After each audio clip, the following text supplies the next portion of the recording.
Hello, am I too loud? No. I'm Martin, and I'm from Funderful, though I'd like to think of myself as illustrator, and Funderful isn't anything I'll talk about, but we make fundraising websites for universities, and there I have to deal with a lot of buttons, and I'm the kind of person who tries to reduce the number of buttons into something like this, which is a way simpler interface. So for me, this is a perfect fundraising website with just one button.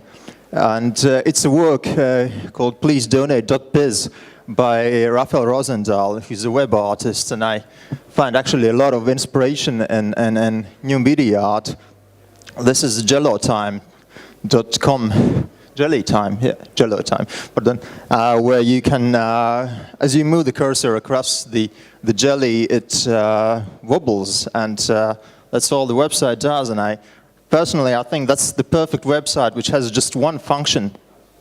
And years ago, when I worked in an ad agency, I also tried to do a couple of projects like that myself. And then I bought a domain name in Liechtenstein and made a really website, which I used as a platform for variety of tiny websites. Like, I really like cats, which looks like this. It's a like button, which if you look really carefully, it reminds a cat.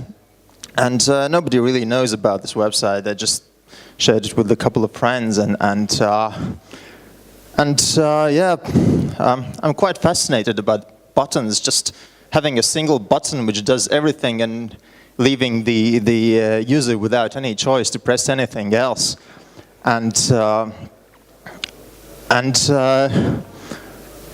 was I? And also generative art is something which I find interesting in that way. The fact that you as an artist can write a code and then press that one single button which regenerates the result, and then look through it. Like, this is just some text I generated from TV series Ugunsgrēks. I think this could be the way how they actually make the series. They generate them and try to come up with something. And also, generation is an interesting thing when you try to use it in logo design. And over a couple of last years, there had been a trend making logos which are generated, like for this MIT Media Lab logo, which can exist in thousands of different variations, but still remain the same MIT Media Lab, or Copenhagen Climate Change Conference this year. Or City of Melbourne actually also has something similar to, I'd say, MTV logo, where MTV logos were redesigned by different artists. In this case, the computer does it all for them.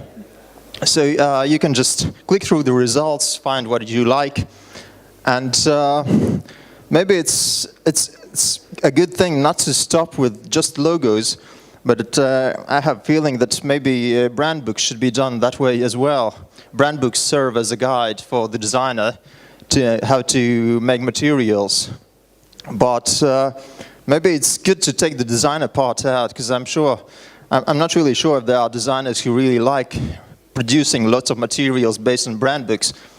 And let's take an example. An alcohol brand could use any image. They would have, instead of brand book, they could have a program which does everything for them. Like, they write how big materials they need, and actually the program could be just a blur filter and making the visuals for them. So you feed the program some visuals, and they give you some print materials which you can use, and you don't really need artists.